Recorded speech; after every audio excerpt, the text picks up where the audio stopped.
ನೀವೆಲ್ಲರೂ ಲಕ್ಕಿ ಭಾಸ್ಕರ್ ಮೂವಿನ ನೋಡೇ ಇರ್ತೀರಾ ಅಂತ ಅನ್ಕೊಂತ ಇದ್ದೀನಿ. ಆ ಮೂವಿಯಲ್ಲಿ ಚಿಕ್ಕ ಸ್ಕ್ಯಾಮ್ ಮಾಡಿ ಕೋಟಿ ಕೋಟಿ ಹಣವನ್ನ ಸಂಪಾದನೆ ಮಾಡ್ತಾನೆ. ಅದೇ ರೀತಿ ಈ ಮೂವಿಯಲ್ಲೂ ಕೂಡ ಹೀರೋ ಬೆಸ್ಕಾಂ ಬಿಲ್ ಕಲೆಕ್ಟರ್ ಆಗಿ ವರ್ಕ್ ಮಾಡ್ತಿರ್ತಾನೆ. ಕಸ್ಟಮರ್ಸ್ ಎಲೆಕ್ಟ್ರಿಸಿಟಿ ಬಿಲ್ ಕಟ್ಟೋದಕ್ಕೆ ಬಂದಾಗ ಅದೇ ಬಿಲ್ಸ್ ನ ಯೂಸ್ ಮಾಡ್ಕೊಂಡು ಇವನು ಕೋಟಿ ಕೋಟಿ ಹಣವನ್ನ ತನ್ನ ಮೇಲಾಧಿಕಾರಿಗಳಿಗೆ ಗೊತ್ತಾಗ್ದಿರೋ ಹಾಗೆ ಸಂಪಾದನೆ ಮಾಡ್ತಾನೆ ಅಂದ್ರೆ ನೀವು ನಂಬ್ತೀರಾ? ಆಕ್ಚುಲಿ ಹೇಳ್ಬೇಕಂದ್ರೆ ಈ ಮೂವಿಯಲ್ಲಿ ಒಂದು ಸ್ಕ್ಯಾಮ್ ಮಾತ್ರನೇ ಅಲ್ಲ, ತುಂಬಾ ಡಿಫ್ರೆಂಟ್ ಆಗಿರೋ ಸ್ಕ್ಯಾಮ್ಸ್ ನ ನೋಡ್ತೀರಾ. ಆ ಸ್ಕ್ಯಾಮ್ಸ್ ಏನು, ಲಾಸ್ಟ್ ಗೆ ಏನಾಯ್ತು ಅಂತ ಹೇಳಿ ಈ ವಿಡಿಯೋ ಮುಖಾಂತರ ನೋಡೋಣ. ಅಂದಂಗೆ ಮೂವಿ ಹೆಸರು ಕಾನ್ ಸಿಟಿ ಅಂತ 2026 ಅಲ್ಲಿ ರಿಲೀಸ್ ಆಗಿರೋದು. ಇದೊಂದು ಇಂಡಿಯನ್ ಮೂವಿ. ಇನ್ನ ಮೂವಿ ಕಡೆ ಹೋಗೋದಕ್ಕೂ ಮೊದಲು ನಮ್ ಕಡೆಯಿಂದ ಚಿಕ್ಕ ರಿಕ್ವೆಸ್ಟ್, ಇನ್ನ ಯಾರಾದ್ರೂ ಈ ಚಾನಲ್ ನ ಸಬ್ಸ್ಕ್ರೈಬ್ ಮಾಡ್ಕೊಂಡಿಲ್ಲ ಅಂದ್ರೆ ಸಬ್ಸ್ಕ್ರೈಬ್ ಮಾಡ್ಕೊಂಡು ವಿಡಿಯೋಗೆ ಒಂದು ಲೈಕ್ ಮಾಡಿ.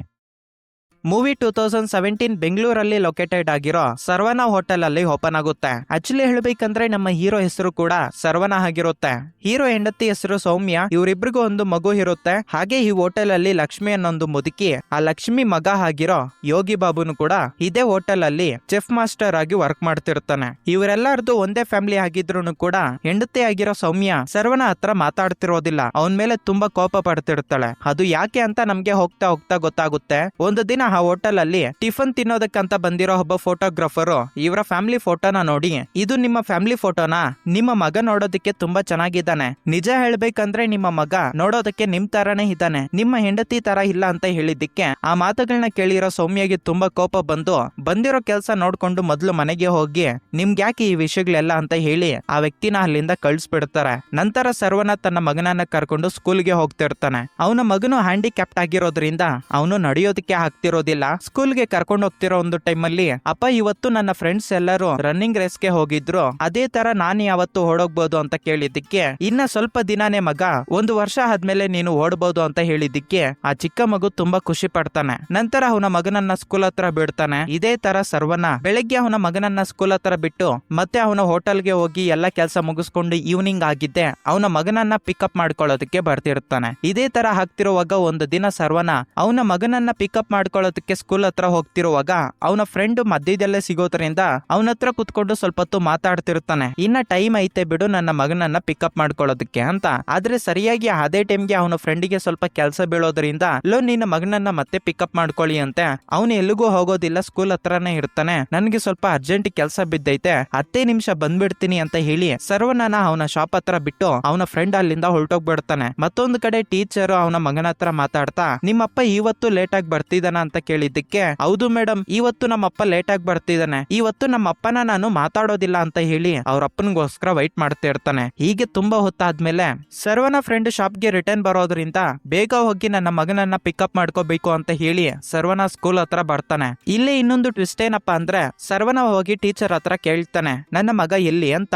ಇಷ್ಟರವರೆಗೂ ನಾವು ನೋಡಿರೋ ಹಾಗೆ ಸರ್ವನ ಮಗ ಇಲ್ಲೇ ವೈಟ್ ಮಾಡ್ತಿರ್ತಾನಲ್ವಾ, ಆದ್ರೆ ಇವಾಗ ಅವನು ಅಲ್ಲಿರೋದಿಲ್ಲ. ಟೀಚರ್ ಇದ್ಕೊಂಡು ನೀವು ಬರೋದು ಲೇಟ್ ಆಗುತ್ತೆ ಅಂತ ಹೇಳಿ ಅವರ ದೊಡ್ಡಪ್ಪ ಬಂದು ನಿಮ್ಮ ಮಗನನ್ನ ಕರ್ಕೊಂಡು ಹೋದ್ಲು ಅಂತ ಹೇಳ್ತಾಳೆ. ಆ ಮಾತನ್ನ ಕೇಳಿ ಸರ್ವನ ಶಾಕ್ ಆಗೋಗ್ಬಿಡ್ತಾನೆ. ಯಾಕಪ್ಪ ಅಂದ್ರೆ ಈ ಸಿಟಿಗೆ ಇವರು ಹೊಸದಾಗಿ ಬಂದಿರೋದ್ರಿಂದ ಇಲ್ಲಿ ಅವ್ರಿಗೆ ರಿಲೇಷನ್ಸ್ ಯಾರೂ ಕೂಡ ಇರೋದಿಲ್ಲ. ನನ್ನ ಮಗನನ್ನ ಯಾರು ಕರ್ಕೊಂಡೋದ್ರು ಅನ್ನೊಂದು ಟೆನ್ಷನ್ ಇಂದ ಸಿಸಿ ಕ್ಯಾಮೆರಾ ಫುಟೇಜ್ ನ ಅವರ ಫ್ಯಾಮಿಲಿ ಫುಲ್ ಬಂದು ಚೆಕ್ ಮಾಡ್ತಾರೆ. ಅದನ್ನ ಚೆಕ್ ಮಾಡ್ತಿರೋವಾಗ್ಲೇ ಅವ್ರಿಗೆ ಗೊತ್ತಾಗುತ್ತೆ ಅವರ ಮಗನನ್ನ ಕರ್ಕೊಂಡು ಹೋಗಿರೋ ವ್ಯಕ್ತಿ ಇವರಿಗೆ ತುಂಬಾ ಚೆನ್ನಾಗಿ ಗೊತ್ತು ಅಂತ. ಆ ವ್ಯಕ್ತಿ ಫೇಸ್ ನ ನೋಡಿ ಇವರೆಲ್ಲರೂ ಶಾಕ್ ಆಗೋಗ್ಬಿಡ್ತಾರೆ. ಆ ವ್ಯಕ್ತಿ ಯಾರು ಅಂತ ನಮ್ಗೆ ತೋರ್ಸೋದಿಲ್ಲ, ಹೋಗ್ತಾ ಹೋಗ್ತಾ ನಮ್ಗೆ ಗೊತ್ತಾಗುತ್ತೆ ಇವನ ಮಗನನ್ನ ಕರ್ಕೊಂಡು ಹೋಗೋ ಒಂದು ಅವಶ್ಯಕತೆ ಯಾರಿಗೆ ಬಂತು, ಆ ವ್ಯಕ್ತಿ ಯಾರು, ಎಂತಕ್ಕೆ ಕಿಡ್ನಾಪ್ ಮಾಡ್ದ ಅಂತ ಸೀನ್ ಇವಾಗ ಪಾಸ್ಟ್ ಅಲ್ಲಿ ಓಪನ್ ಆಗುತ್ತೆ. ಅದು 2010, ಆಲ್ಮೋಸ್ಟ್ 7 ಇಯರ್ಸ್ ಬ್ಯಾಕ್.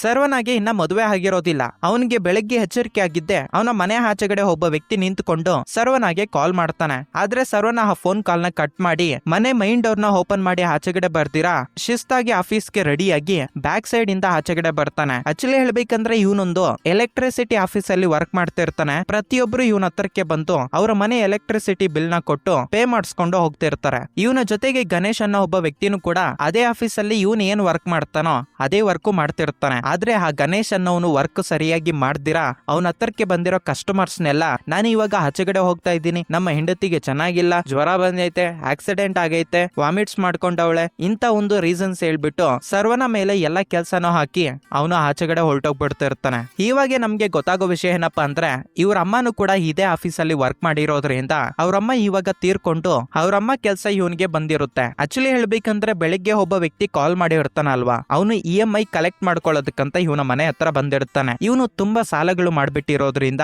ಇವನ ಹತ್ರ ಇವಾಗ EMI ಕಟ್ಟೋದಕ್ಕೂ ಕೂಡ ಅಮೌಂಟ್ ಇರೋದಿಲ್ಲ. ಇದರಿಂದಾನೇ ಇವನು ಅವನ ಫೋನ್ ಕಾಲ್ ನ ಲಿಫ್ಟ್ ಮಾಡ್ದಿರಾ ಮನೆ ಮುಂದ್ಗಡೆಯಿಂದ ಬಂದ್ರೆ ಅವನು ನನ್ನನ್ನ ಹಿಡ್ಕೊಂತಾನೆ ಅಂತ ಹೇಳಿ ಮನೆ ಹಿಂದ್ಗಡೆ ಡೋರ್ ಇಂದ ಆಚೆಗಡೆ ಬಂದು ವರ್ಕ್ ಮಾಡೋದಕ್ಕಂತ ಆಫೀಸ್ ಹತ್ರ ಬಂದಿರ್ತಾನೆ. ಸ್ವಲ್ಪ ಹೊತ್ತು ವರ್ಕ್ ಮಾಡ್ಕೊಂಡು ಇವನ ಆಫೀಸ್ ಮುಂದ್ಗಡೆ ಒಂದು ಟೀ ಸ್ಟಾಲ್ ಇದ್ರೆ ಅಲ್ಲಿ ಟೀ ಕುಡಿಯೋದಕ್ಕಂತ ಹೋಗ್ತಾನೆ. ಸರಿಯಾಗಿ ಅದೇ ಟೈಮ್ಗೆ ಅಲ್ಲಿ ಪೊಟ್ಟಿಮಲೈ ಅನ್ನೋನು ಬಂದು ನಾನೊಂದು ಟ್ರೇಡಿಂಗ್ ಆಫೀಸ್ ಅಲ್ಲಿ ವರ್ಕ್ ಮಾಡ್ತಾ ಇದ್ದೀನಿ, ನಿನ್ನ ಹತ್ರ ಏನಾದ್ರೂ ಅಮೌಂಟ್ ಇದ್ರೆ ಶೇರ್ಸ್ ಅಲ್ಲಿ ಇನ್ವೆಸ್ಟ್ ಮಾಡು ಅಂತ ಹೇಳಿ ಸಜೆಷನ್ ಕೊಡ್ತಿರ್ತಾನೆ. ಅದಕ್ಕೆ ಸರ್ವನ ಹಿತ್ಕೊಂಡು ನಾನು ಇವಾಗೆ ತುಂಬಾ ಸಾಲಗಳು ಮಾಡಿದ್ದೀನಿ, ನನ್ನ ಹತ್ರ ಇವಾಗ EMI ಕಟ್ಟೋದಕ್ಕೂ ಕೂಡ ಅಮೌಂಟ್ ಇಲ್ಲ, ನಾನು ಇವಾಗ ಯಾವುದೇ ಇನ್ವೆಸ್ಟ್ಮೆಂಟ್ ಮಾಡೋದಕ್ಕಾಗೋದಿಲ್ಲ ಅಂತ ಹೇಳಿ ಸರ್ವನ ಅಂತಾನೆ. ಇವನು ಇಷ್ಟೊಂದು ಸಾಲ ಮಾಡೋದಕ್ಕೆ ರೀಸನ್ ಏನಪ್ಪಾ ಅಂದ್ರೆ ಇವ್ರ ಅಮ್ಮಗೆ ಒಂದು ಆಸೆ ಇರುತ್ತೆ, ಸ್ವಂತ ಮನೆ ಕಟ್ಕೋಬೇಕು ಅಂತ. ಇದರಿಂದ ಸರ್ವನ ಸಾಲ ಮಾಡಿ ಮನೇನ ಕಟ್ಕೊಂಡೇ ಇರ್ತಾನೆ. ಮನೇನ ಕಟ್ಟಿದ್ದೆ ಅವ್ರಮ್ಮ ತೀರ್ಕೊಂಡ್ಬಿಟ್ಟಿರ್ತಾರೆ. ಆವಾಗ ಲೋನ್ ಅಮೌಂಟ್ ಎಲ್ಲ ಇವನ ತಲೆ ಮೇಲೆನೆ ಬಿದ್ದು ಇವನು ತುಂಬಾ ದಿನದಿಂದ EMI ಕಟ್ತಿರ್ತಾನೆ. ಸುಮಾರು 5 ವರ್ಷಗಳಿಂದ ಇಂಟ್ರೆಸ್ಟ್ ಕಟ್ತಾ ಇದ್ರೂ ಕೂಡ ಆ ಲೋನ್ ಅಮೌಂಟ್ ಮಾತ್ರ ಕ್ಲಿಯರ್ ಆಗಿರೋದಿಲ್ಲ. ಇನ್ನ ಅಸಲಿ ಅಮೌಂಟ್ ಹಾಗೆ ಇರುತ್ತೆ. ಇವನು ಜಸ್ಟ್ ಇಂಟ್ರೆಸ್ಟ್ ಮಾತ್ರ ಕಟ್ಟಿರ್ತಾನೆ ಅಷ್ಟೇ. ಯಾಕಪ್ಪ ಅಂದ್ರೆ ಆ ಬ್ಯಾಂಕ್ ಅವರು ಬಡ್ಡಿ ಮೇಲೆ ಬಡ್ಡಿ ಹಾಕಿ ಇವನು ತಗೊಂಡಿರೋ ಒಂದು ಲೋನ್ ಮೇಲೆ ತುಂಬಾ ಇಂಟ್ರೆಸ್ಟ್ ನ ಹಾಕಿರ್ತಾರೆ. ಪ್ರೆಸೆಂಟ್ ಸರ್ವನ ಲೈಫ್ ಈ ತರ ನಡೀತಾ ಇರುತ್ತೆ. ಇವಾಗ ನಮ್ಗೆ ಸೌಮ್ಯನ ನೋಡಿಸ್ತಾರೆ. ಸೌಮ್ಯ ಇವಾಗ ಪ್ರೆಗ್ನೆಂಟ್ ಆಗಿರೋದ್ರಿಂದ ಮಗು ಯಾವ ತರ ಬೆಳೀತೈತಿ ಅಂತ ತಿಳ್ಕೊಳ್ಳೋದಕ್ಕೆ ಹಾಸ್ಪಿಟಲ್ಗೆ ಹೋಗಿರ್ತಾಳೆ. ಇಲ್ಲೇ ನಮ್ಗೆ ಗೊತ್ತಾಗೋ ವಿಷಯ ಏನಪ್ಪಾ ಅಂದ್ರೆ ಸೌಮ್ಯ ಒಬ್ಬ ಹುಡುಗನನ್ನ ಪ್ರೀತಿ ಮಾಡಿ ಇರ್ತಾಳೆ. ಅವನು ಸೌಮ್ಯನ ಮೋಸ ಮಾಡಿ ಪ್ರೆಗ್ನೆಂಟ್ ಮಾಡಿ ಓಡೋಗ್ಬಿಟ್ಟಿರ್ತಾನೆ ಅಂತ ಗೊತ್ತಾಗುತ್ತೆ. ಅಂಡ್ ಅವತ್ತಿಂದಾನು ಕೂಡ ಅವಳು ತನ್ನ ವಿಲೇಜ್ ಇಂದ ಚೆನ್ನೈಗೆ ಬಂದು ಇಲ್ಲೊಂದು ಮನೆನ ಲೀಸ್ಗೆ ಹಾಕೊಂಡು ಒಂದು ವರ್ಕ್ ಮಾಡ್ಕೊಂಡು ಜೀವನನ ನಡೆಸ್ತಿರ್ತಾಳೆ. ಒಂದು ದಿನ ಸೌಮ್ಯ ಕೆಲ್ಸ ಐತೆ ಅಂತ ಹೇಳಿ ಆಚೆಗಡೆ ಹೋಗಿ ಮನೆ ಹತ್ರ ಬರೋತಷ್ಟಿಗೆ ಇವಳ ಮನೆಯಲ್ಲಿರೋ ವಸ್ತುಗಳನ್ನೆಲ್ಲ ಆಚೆಗಡೆ ಬಿಸಾಕ್ತಿರ್ತಾಳೆ. ಯಾಕೆ ಈ ತರ ಮಾಡ್ತಿದ್ದಾರೆ ಅಂತ ಗೊತ್ತಿರೋದಿಲ್ಲ. ಇದರಿಂದ ಮನೆ ಒಳಗಡೆ ಬಂದು ಓನರ್ ಹತ್ರ ಯಾಕೆ ನೀವು ನನ್ನ ಮನೆಯಲ್ಲಿರೋ ವಸ್ತುಗಳನ್ನೆಲ್ಲ ಆಚೆಗಡೆ ಹಾಕ್ತಾ ಇದೀರಾ ಅಂತ ಕೇಳಿದ್ದಕ್ಕೆ ಆವಾಗ ಆ ಓನರ್ ಇದ್ಕೊಂಡು ನೋಡಮ್ಮ, ನೀನೊಂದು ಏಜೆನ್ಸಿ ಮುಖಾಂತರ ಬಂದು ಈ ಮನೆಯಲ್ಲಿ ಬಾಡಿಗೆಗೆ ಇರ್ತಾ ಇದೀಯಾ, 2 months ಇಂದ ಆ ಕಂಪನಿ ನನಗೆ ಬಾಡಿಗೆ ಅಮೌಂಟ್ ಕೊಟ್ಟಿಲ್ಲ ಅಂತಾನೆ. ಆವಾಗ ಸೌಮ್ಯ ಇದ್ಕೊಂಡು ನೀವೇನ್ ಮಾತಾಡ್ತಾ ಇರೋದು, ನಾನು ಈ ಮನೇನ 3 ವರ್ಷಗಳಿಗೆ ಲೀಸ್ಗೆ ಹಾಕೊಂಡಿದ್ದೀನಿ, 5 ಲಕ್ಷ ಅಮೌಂಟ್ ನಾನು ಅವರಿಗೆ ಕೊಟ್ಟಿದ್ದೀನಿ ಅಂತ ಹೇಳಿದ್ದೆ. ನೋಡಮ್ಮ, ನನಗೆ ಕೊಟ್ಟಿರೋದು ಅವರು ರೆಂಟಲ್ ಅಗ್ರಿಮೆಂಟ್. ಏಜೆನ್ಸಿ ಅವರು ನಿನ್ನನ್ನ ಮೋಸ ಮಾಡಿ ಇವಾಗ ಆ ಏಜೆನ್ಸಿನೇ ಇಲ್ದಿರ ಆಗೋಗ್ಬಿಟ್ಟೈತೆ. ನನ್ಗೇನು ಹೇಳೋದಕ್ ಹೋಗ್ಬೇಡ, ನೀನೇನಾದ್ರೂ ಮಾಡ್ಕೊಳ್ಳೋಂಗಿದ್ರೆ ಪೊಲೀಸ್ ಸ್ಟೇಷನ್ಗೆ ಹೋಗಿ ಕೇಸ್ ಹಾಕು. ನನ್ನ ಹತ್ರನು ಕೂಡ ರೆಂಟಲ್ ಅಗ್ರಿಮೆಂಟ್ ಐತೆ. ನನಗೆ ಆ ಏಜೆನ್ಸಿ ಮಾಡ್ಕೊಟ್ಟಿರೋದು ರೆಂಟಲ್ ಅಗ್ರಿಮೆಂಟ್, ನೀನ್ ನೋಡಿದ್ರೆ ಲೀಸ್ ಅಂತ ಇದೆಯಾ, ಅವರು ನಿನ್ನನ್ನ ಮೋಸ ಮಾಡಿದ್ದಾರೆ ಅಂತ ಹೇಳ್ತಾನೆ. ಆ ಮಾತನ್ನ ಕೇಳಿ ಸೌಮ್ಯ ತುಂಬಾ ಫೀಲ್ ಆಗ್ತಾಳೆ. ಯಾಕಪ್ಪ ಅಂದ್ರೆ ಇವಳು ಇಷ್ಟಪಟ್ಟಿರೋ ಹುಡುಗನು ಕೂಡ ಇವಳನ್ನ ಮೋಸ ಮಾಡಿ ಹೊರಟೋಗ್ಬಿಟ್ಟಿರ್ತಾನೆ. ಇವಾಗ ನಾನು ತುಂಬಾ ಕಷ್ಟಪಟ್ಟು ನನ್ನ ಹತ್ರ ಇರೋ ಎಲ್ಲಾ ಅಮೌಂಟ್ ಖರ್ಚು ಮಾಡಿ ಮನೆ ಲೀಸ್ಗೆ ತಗೊಂಡಿದ್ರೆ ಅವರು ಕೂಡ ಮೋಸ ಮಾಡಿದ್ದಾರೆ ಅಂತ. ಇದರಿಂದ ಸೌಮ್ಯ ಒಂದು ಡಿಸೈಡ್ ಆಗ್ತಾಳೆ, ನನ್ನ ಹತ್ರ ಇವ್ರು ಯಾವ ತರ ಮೋಸ ಮಾಡಿದಾರೋ ಇವ್ರ ಐಡಿಯಾನ ನಾನು ಉಪಯೋಗ ಮಾಡ್ಕೊಳ್ಳೋಣ ಅಂತ ಹೇಳಿ ಅದೇ ತರ ಸೌಮ್ಯನು ಕೂಡ ಒಂದು ಫೇಕ್ ಏಜೆನ್ಸಿನ ಕ್ರಿಯೇಟ್ ಮಾಡ್ತಾಳೆ. ನಾವು ಸುಮಾರು 10 ವರ್ಷಗಳಿಂದ ಈ ಏಜೆನ್ಸಿನ ಸ್ಟಾರ್ಟ್ ಮಾಡಿದೀವಿ ಅಂತ ಹೇಳಿ ಅವಳಿರೋ ಒಂದು ಪ್ಲೇಸ್ ಅಲ್ಲಿ ಯಾವ್ಯಾವ ಮನೆಗಳು ಖಾಲಿ ಇರ್ತಾವೋ ಆ ರಿಯಲ್ ಓನರ್ ಬಂದ್ಬಿಟ್ಟು ಬೇರೆ ಊರಲ್ಲಿ ವಾಸ ಮಾಡ್ತಿರ್ತಾನೆ. ಅವ್ರ ಹತ್ರಕ್ಕೆ ಸೌಮ್ಯ ಹೋಗಿ ನಾವು ಸುಮಾರು 10 ವರ್ಷಗಳಿಂದ ಈ ಏಜೆನ್ಸಿನ ಸ್ಟಾರ್ಟ್ ಮಾಡಿದ್ವಿ, ಇಲ್ಲಿ ಪಾಯಿಂಟ್ ಏನಪ್ಪಾ ಅಂದ್ರೆ ನಿಮ್ಗೆ ಸಂಬಂಧಪಟ್ಟಿರೋ ಒಂದು ಮನೆ ನಮ್ಮ ಏಜೆನ್ಸಿ ಇರೋ ಒಂದು ಪ್ಲೇಸ್ ಅಲ್ಲಿ ಖಾಲಿ ಆಗೈತೆ, ಅದರಿಂದ ನಿಮ್ಗೆ ಸ್ವಲ್ಪ ಅಮೌಂಟ್ ಕೂಡ ಬರ್ತಿಲ್ಲ. ನಮ್ಮ ಏಜೆನ್ಸಿಗೆ ನೀವು ಅಗ್ರಿಮೆಂಟ್ ಮಾಡಿಕೊಟ್ರೆ ನಾವು ಆ ಮನೆನ ಬಾಡಿಗೆಗೆ ಕೊಡ್ತೀವಿ. ನಾನು ಆ ಮನೆ ಹತ್ರ ಬೋರ್ಡ್ ನೋಡ್ದೆ, ನೀವು 10,000ಗೆ ಬಾಡಿಗೆಗೆ ಕೊಡ್ತೀರಾ ಅಂತ. ಆಕ್ಚುಲಿ ಹೇಳ್ಬೇಕಂದ್ರೆ ನೀವು ಮೋಸ ಹೋಗ್ತಾ ಇದೀರಾ. ಆ ಪ್ಲೇಸ್ ಅಲ್ಲಿ 15,000 ಅಮೌಂಟ್ ಬಾಡಿಗೆ ಬರುತ್ತೆ. ಅದಕ್ಕೆ ನೀವು ನಿಮ್ಮ ಮನೇನ ನಮ್ಮ ಏಜೆನ್ಸಿಗೆ ಅಟ್ಯಾಚ್ ಮಾಡಿದ್ರೆ ನಾವು 15,000 ಅಮೌಂಟ್ ತಿಂಗಳ ಎತ್ಕೊಂಡ್ ಬಂದು ಕೊಡ್ತೀವಿ ಅಂತ ಹೇಳಿದ್ದಕ್ಕೆ ಈ ತರ ತುಂಬಾ ಜನರು ಸೌಮ್ಯಗೆ ಅವರ ಮನೇನ ರೆಂಟಲ್ ಅಗ್ರಿಮೆಂಟ್ ಗೆ ಕೊಡೋದಕ್ಕೆ ಸೌಮ್ಯ ಹತ್ರ ಒಂದು ಅಗ್ರಿಮೆಂಟ್ ಮಾಡ್ಕೊಂತಾರೆ. ಮತ್ತೊಂದು ಕಡೆ ಸೌಮ್ಯ ಏನ್ ಮಾಡ್ತಾಳೆ ಗೊತ್ತಾ, ಈ ಮನೇನ ಲೀಸ್ಗೆ ಕೊಡ್ತಾ ಇದೀವಿ ಅಂತ ಹೇಳಿ ಲೀಸ್ಗೆ ಬರೋದಕ್ಕೆ ಯಾರು ರೆಡಿಯಾಗಿ ಇರ್ತಾರೋ ಆ ಮನೇನ ಲೀಸ್ಗೆ ಕೊಟ್ಬಿಡ್ತಾಳೆ. ಮತ್ತೊಂದು ಕಡೆ ಈ ಓನರ್ಸ್ಗೆ ಮಂತ್ಲಿ ರೆಂಟಲ್ ಅಮೌಂಟ್ ಎಷ್ಟಿರುತ್ತೋ ಆ ಅಮೌಂಟ್ ಮಾತ್ರನೇ ಕೊಡ್ತಿರ್ತಾಳೆ. ಈ ತರ ಸೌಮ್ಯಗೆ ಸ್ವಲ್ಪ ಅಮೌಂಟ್ ಬಂದು ಕೈ ಒಳಗಡೆಗೆ ಬೀಳುತ್ತೆ. ಇಷ್ಟ ಅಮೌಂಟ್ ನನ್ನ ಹತ್ರ ಸುಮ್ನೆ ಇರೋದಕ್ಕಿಂತ ಏನಾದ್ರೂ ಮಾಡ್ಬೇಕಲ್ಲ ಅಂತ ಹೇಳಿ ಸೌಮ್ಯ ಒಂದ್ ಕಡೆ ಥಿಂಕ್ ಮಾಡ್ತಿರ್ತಾಳೆ. ಇವಾಗ ನಮ್ಗೆ ಯೋಗಿ ಬಾಬು ಹಾಗೆ ಅವರ ತಾಯಿ ಆಗಿರೋ ಲಕ್ಷ್ಮಿನ ತೋರಿಸ್ತಾರೆ. ಯೋಗಿ ಬಾಬು ಅವರ ಫಾದರ್ ಒಂದು ಟ್ರಸ್ಟ್ ನ ಕ್ರಿಯೇಟ್ ಮಾಡಿ ಆ ಟ್ರಸ್ಟ್ ಮುಖಾಂತರ ತುಂಬಾ ಜನರಿಗೆ ಹೆಲ್ಪ್ ಮಾಡಿ ಇರ್ತಾರೆ. ಸಡನ್ ಆಗಿ ಅವರ ಫಾದರ್ ತೀರ್ಕೊಂಡ್ಬಿಡೋದ್ರಿಂದ ಇವರಿಗೆ ದಿಕ್ಕೇ ಇಲ್ದಿರೋ ಹಾಗೆ ಆಗೋಗ್ಬಿಟ್ಟು ಇವರು ಜೀವನ ಮಾಡ್ತಿರೋ ಒಂದು ಟೈಮಲ್ಲೇ ಅವನ ತಾಯಿಗೆ ಸ್ವಲ್ಪ ಹೆಲ್ತ್ ಇಶ್ಯೂ ಇರೋದ್ರಿಂದ ಡಾಕ್ಟರ್ ಹತ್ರಕ್ಕೆ ಕರ್ಕೊಂಡು ಹೋಗ್ತಾನೆ. ಡಾಕ್ಟರ್ ಎಲ್ಲ ಸ್ಕ್ಯಾನಿಂಗ್ ನೋಡ್ಬಿಟ್ಟು ನಿಮ್ಮ ತಾಯಿಗೆ ಲಿವರ್ ಪ್ರಾಬ್ಲಮ್ ಐತೆ, ಆದಷ್ಟು ಬೇಗ ಆಪರೇಷನ್ ಮಾಡ್ಬೇಕು, ಇಲ್ಲ ಅಂದ್ರೆ ನಿಮ್ಮ ತಾಯಿ ಸತ್ತೋಗ್ಬಿಡ್ತಾರೆ, ಈ ಆಪರೇಷನ್ಗೆ 10 ಲಕ್ಷ ಬೇಕಾಗಿರುತ್ತೆ ಅಂತ ಹೇಳಿ ಯೋಗಿ ಬಾಬು ಹಾಗೆ ಅವರ ತಾಯಿಗೆ ಹೇಳ್ತಾನೆ. ಆವಾಗಿಂದನೂ ಕೂಡ ಯೋಗಿ ಬಾಬು ಆಕ್ಚುಲಿ ಹೇಳ್ಬೇಕಂದ್ರೆ ಯೋಗಿ ಬಾಬು ಹತ್ರ ಅಷ್ಟೊಂದು ಅಮೌಂಟ್ ಇರೋದಿಲ್ಲ. ಯಾಕಪ್ಪ ಅಂದ್ರೆ ಅವರಪ್ಪ ಟ್ರಸ್ಟ್ ಮುಖಾಂತರ ಯಾರ್ಯಾರಿಗೆ ಎಷ್ಟೆಷ್ಟು ಅಮೌಂಟ್ ಬೇಕೋ ಎಲ್ಲಾನು ದಾನ ಮಾಡಕ್ ಬಿಟ್ಟಿರ್ತಾನೆ. ಇವಾಗ ಇವನ ಹತ್ರ 1 ರೂಪಾಯಿನೂ ಕೂಡ ಇರೋದಿಲ್ಲ. ಮೊದ್ಲು ಇವರಪ್ಪ ತುಂಬಾ ಜನರಿಗೆ ಹಣದ ಸಹಾಯ ಮಾಡಿರ್ತಾನಲ್ವಾ, ಅವ್ರ ಹತ್ರಕ್ಕೆ ಹೋಗಿ ದುಡ್ಡು ಬೇಕು ಅಂತ ಕೇಳ್ತಾನೆ. ಯಾರೂನು ಇವನಿಗೆ ಸಹಾಯ ಮಾಡೋದಕ್ಕೆ ಮುಂದಕ್ಕೆ ಬರೋದಿಲ್ಲ. ನಮ್ಮ ಹತ್ರನು ಕೂಡ ಇವಾಗ ಅಮೌಂಟ್ ಇಲ್ಲ ಅಂತ ಹೇಳಿ ಯೋಗಿ ಬಾಬುನ ಹಿಂದಕ್ಕೆ ಕಳಿಸ್ಬಿಡ್ತಾರೆ. ಅವನು ತುಂಬಾ ಬೇಜಾರಿಂದ ಅವನ ತಾಯಿ ಹತ್ರಕ್ಕೆ ಬಂದು, ನೋಡಮ್ಮ ಇವಾಗ ನಿನಗೆ ಪ್ರಾಬ್ಲಮ್ ಅಂತ ಹೇಳ್ತಾ ಇದ್ರು ಕೂಡ ಯಾರು ನಿನಗೆ ಸಹಾಯ ಮಾಡೋದಕ್ಕೆ ಮುಂದಕ್ಕೆ ಬರ್ತಿಲ್ಲ. ಆದ್ರೆ ನಮ್ಮಪ್ಪ ಆ ಟೈಮಲ್ಲಿ ಟ್ರಸ್ಟ್ ಮುಖಾಂತರ ತುಂಬಾ ಹಣವನ್ನ ದಾನ ಮಾಡಿದ್ದಾನೆ ಅಂತ ಹೇಳ್ತಿರ್ತಾನೆ. ಕಟ್ ಮಾಡಿದ್ರೆ ನೆಕ್ಸ್ಟ್ ಡೇ ಮಾರ್ನಿಂಗ್ ಇವನ ಫೋನ್ಗೆ ಆಟೋಮೆಟಿಕ್ ಆಗಿ ಮೆಸೇಜ್ ಬರ್ತಿರ್ತವೆ. ಏನಪ್ಪಾ ಇದು ಅಂತ ಓಪನ್ ಮಾಡಿ ನೋಡಿದ್ರೆ 1000 ರೂಪಾಯಿ, 2000 ರೂಪಾಯಿ, 5000 ರೂಪಾಯಿ, 10,000 ರೂಪಾಯಿ ಅಂತ ಬೇರೆ ಬೇರೆ ಅಕೌಂಟ್ ಗಳಿಂದ ಇವನ ಮೊಬೈಲ್ಗೆ ಮೆಸೇಜ್ಗಳು ಬರ್ತಿರ್ತವೆ. ಇದಕ್ಕೆ ರೀಸನ್ ಏನಪ್ಪಾ ಅಂದ್ರೆ ಇವ್ರಪ್ಪ ಯಾರ್ಯಾರಿಗೆ ಸಹಾಯ ಮಾಡಿದಾನೆ ಅಂತ ಇವನಿಗೆ ಗೊತ್ತಿರುತ್ತಲ್ವಾ. ನಿನ್ನೆ ಅವ್ರ ಹತ್ರ ಹೋಗಿ ಕೇಳಿರ್ತಾನೆ. ಯಾರೂನು ಅವ್ರಮ್ಮ ಆಪರೇಷನ್ಗೆ ಸಹಾಯ ಮಾಡೋದಕ್ಕೆ ಮುಂದಕ್ಕೆ ಬಂದಿರೋದಿಲ್ಲ. ಇದರಿಂದ ಇವನು ನಿನ್ನೆ ರಾತ್ರಿ ಒಂದು ಆಲೋಚನೆ ಮಾಡಿ ಒಂದು ಪೋಸ್ಟರ್ ನ ರೆಡಿ ಮಾಡ್ತಾನೆ. ಆ ಪೋಸ್ಟರ್ ನ ಈ ಟ್ರಸ್ಟ್ ಗೆ ಸಂಬಂಧಪಟ್ಟಿರೋ ಒಂದು ಗ್ರೂಪ್ ಇದ್ರೆ ಆ ಗ್ರೂಪ್ ಅಲ್ಲೇ ಹಾಕಿರ್ತಾನೆ. ಈ ಟ್ರಸ್ಟ್ ಮುಖಾಂತರ ತುಂಬಾ ಜನರು ಸಹಾಯ ಪಡ್ಕೊಂಡಿದಾರಲ್ವಾ, ಇವಾಗ ನನ್ನ ತಾಯಿಗೆ ಆಪರೇಷನ್ ಮಾಡಿಸ್ಬೇಕು, ನನ್ನ ಹತ್ರ ಅಮೌಂಟೇ ಇಲ್ಲ, ನಿಮ್ ಕೈಯಿಂದ ಎಷ್ಟು ಸಹಾಯ ಆಗುತ್ತೋ ಅಷ್ಟು ಸಹಾಯ ಮಾಡಿ ಅಂತ ಪೋಸ್ಟ್ ಹಾಕಿರ್ತಾನೆ. ಆ ಪೋಸ್ಟ್ ನ ನೋಡಿ ಎಲ್ಲಾರು ಇವಾಗ ಇವನಿಗೆ ಅಮೌಂಟ್ ನ ಹಾಕ್ತಿರ್ತಾರೆ ಅವರ ಕೈಯಲ್ಲಾದಷ್ಟು. ಆ ಮೆಸೇಜ್ಗಳನ್ನ ನೋಡಿ ಯೋಗಿ ಬಾಬು ತುಂಬಾ ಖುಷಿ ಪಟ್ಟು, ಅಮ್ಮ ಇವಾಗ ನಿನಗೆ ಆಪರೇಷನ್ ಗೆ ಬೇಕಾಗಿರೋ ಎಲ್ಲಾ ಅಮೌಂಟ್ ಸೆಟಲ್ ಆಗೈತೆ,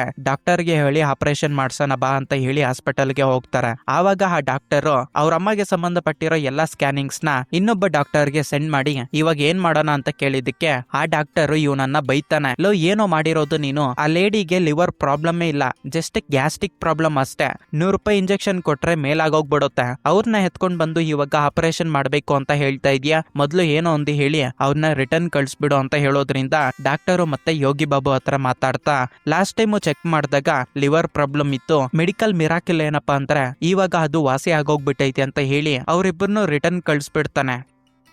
ಮನೆಗೆ ಬಂದ್ಮೇಲೆ ಆವಾಗ ಯೋಗಿ ಬಾಬು, ನಿನಗೆ ಯಾವುದೇ ಆಪರೇಷನ್ ಮಾಡಿಸ್ಬೇಕಾಗಿರೋ ಅವಶ್ಯಕತೆ ಇಲ್ಲ ಅಲ್ವಾ, ನೀನು ಆರಾಮಾಗಿದ್ಯಾ, ಯಾರ್ಯಾರು ಎಷ್ಟೆಷ್ಟು ಅಮೌಂಟ್ ಕೊಟ್ಟವ್ರೋ ಅಮೌಂಟ್ ನ ಮತ್ತೆ ರಿಟರ್ನ್ ಕೊಟ್ಬಿಡ್ತೀನಿ ಅಂತ ಹೇಳಿದಾಗ ಅದಕ್ಕೆ ಅವರಮ್ಮ ಇತ್ಕೊಂಡು, ನೀನು ಕೊಡೋದಕ್ಕೆ ಹೋಗ್ಬೇಡ, ನಿಜ ಹೇಳ್ಬೇಕಂದ್ರೆ ನಿಮ್ಮಪ್ಪ ಸತ್ತೋದಾಗಿಂದಾನು ಕೂಡ ನಾವಿಬ್ರು ತುಂಬಾ ಕಷ್ಟ ಪಡ್ತಾ ಇದೀವಿ. ಆಕ್ಚುಲಿ ಹೇಳ್ಬೇಕಂದ್ರೆ ನನಗೆ ಒಂದು ಆಸೆ, ನಿನ್ನನ್ನ ಹೀರೋ ಆಗಿಟ್ಟು ಒಂದು ಮೂವಿನ ತೆಗಿಬೇಕು ಅಂತ, ಅದಕ್ಕೆ ಹಣ ಬೇಕು ಅಂತ ಹೇಳಿ ತುಂಬಾನೇ ಕಷ್ಟ ಪಡ್ತಾ ಇದ್ದೀನಿ. ಫೈನಲಿ ದೇವ್ರು ಕೊಟ್ಟಿರೋ ಒಂದು ವರ ಅಂತ ಅನ್ಕೊಳ್ಳೋಣ. ಯಾಕಪ್ಪ ಅಂದ್ರೆ ತುಂಬಾ ದಿನಗಳಿಂದ ನಾವು ಎಷ್ಟೇ ಕಷ್ಟ ಪಡ್ತಾ ಇದ್ರು ಕೂಡ ನಮ್ಗೆ ಹಣ ಸಹಾಯ ಮಾಡೋದಕ್ಕೆ ಯಾರು ಬರ್ತಾನೆ ಇರ್ಲಿಲ್ಲ. ಇವಾಗ ಇಷ್ಟು ಅಮೌಂಟ್ ನಮ್ಮ ಹತ್ರಕ್ಕೆ ಬಂದೈತೆ, ಜಸ್ಟ್ ಯೋಚನೆ ಮಾಡು, ಲಿವರ್ ಪ್ರಾಬ್ಲಮ್ ಐತೆ ಅಂತ ಹೇಳಿ ಡಾಕ್ಟರ್ ಹೇಳಿದ್ದ, ಅದಕ್ಕೋಸ್ಕರ ಕಷ್ಟಪಟ್ಟು ಯಾರ್ಯಾರೋ ಅಮೌಂಟ್ಗಳು ಹಾಕಿದ್ರು, ಮತ್ತೆ ಹೋಗಿ ನೋಡಿದ್ರೆ ನಿನಗೆ ಲಿವರ್ ಪ್ರಾಬ್ಲಮ್ಮೇ ಇಲ್ಲ, ನೀನು ಆರಾಮಾಗಿದೆಯಾ ಅಂತ ಹೇಳಿ ಕಳಿಸ್ಬಿಟ್ಟ. ಈ ಅಮೌಂಟ್ ಮತ್ತೆ ರಿಟರ್ನ್ ಕೊಡ್ತೀನಿ ಅಂತ ಹೇಳ್ತಾ ಇದೀಯಲ್ವೋ, ನಿಮ್ಮಪ್ಪ ಟ್ರಸ್ಟ್ ಮುಖಾಂತರ ತುಂಬಾ ಜನರಿಗೆ ತುಂಬಾ ಅಮೌಂಟ್ ಸಹಾಯ ಮಾಡಿದ್ದಾನೆ, ಯಾರೂ ಕೂಡ ಮುಂದಕ್ಕೆ ಬಂದಿಲ್ಲ. ಇವಾಗ ಅವ್ರ ಹತ್ರ ದುಡ್ಡೈತೆ, ಅದ್ರ ಕಡೆಯಿಂದ ಸಹಾಯ ತಗೊಂಡಿರೋರು ಅಮೌಂಟ್ ನಿನಗೆ ಹಾಕ್ತಿದ್ದಾರೆ, ನಿಮ್ಮಪ್ಪ ಸಹಾಯ ಮಾಡಿರೋದನ್ನ ಮತ್ತೆ ರಿಟರ್ನ್ ಕೊಡ್ತಿದ್ದಾರೆ, ಅದನ್ನ ಮತ್ತೆ ಹಿಂದಕ್ಕೆ ಕೊಡೋದಕ್ಕೆ ಹೋಗ್ಬೇಡ,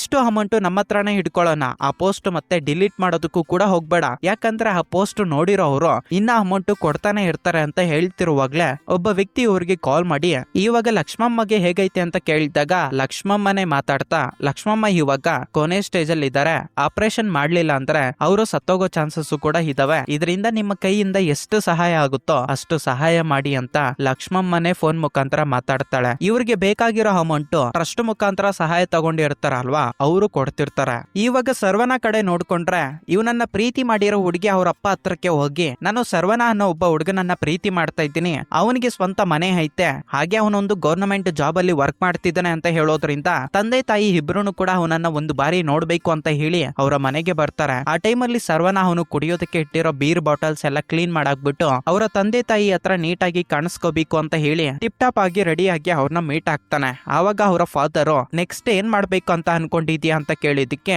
ಇವಾಗ ನಾನು ಗವರ್ನಮೆಂಟ್ ಜಾಬ್ ಅಲ್ಲಿ ವರ್ಕ್ ಮಾಡ್ತಿದ್ದೀನಿ, ನಿಜ ಹೇಳ್ಬೇಕಂದ್ರೆ ನನಗೊಂದು ಪ್ರಾಡಕ್ಟ್ ನ ಮಾರ್ಕೆಟ್ ಅಲ್ಲಿ ಲಾಂಚ್ ಮಾಡಿ ಬಿಸ್ನೆಸ್ ನ ಎಕ್ಸ್ಪೆಂಡ್ ಮಾಡ್ಬೇಕು ಅಂತ ಆಸೆ ಅಂತ ಹೇಳ್ತಿರ್ತಾನೆ. ಸರಿಯಾಗಿ ಅದೇ ಟೈಮ್ಗೆ ಇವನು ತುಂಬಾ ಸಾಲ ಮಾಡಿರ್ತಾನೆ, ಅದ್ರ ಜೊತೆಗೆ EMI ಕೂಡ ಕಟ್ಬೇಕಲ್ವಾ.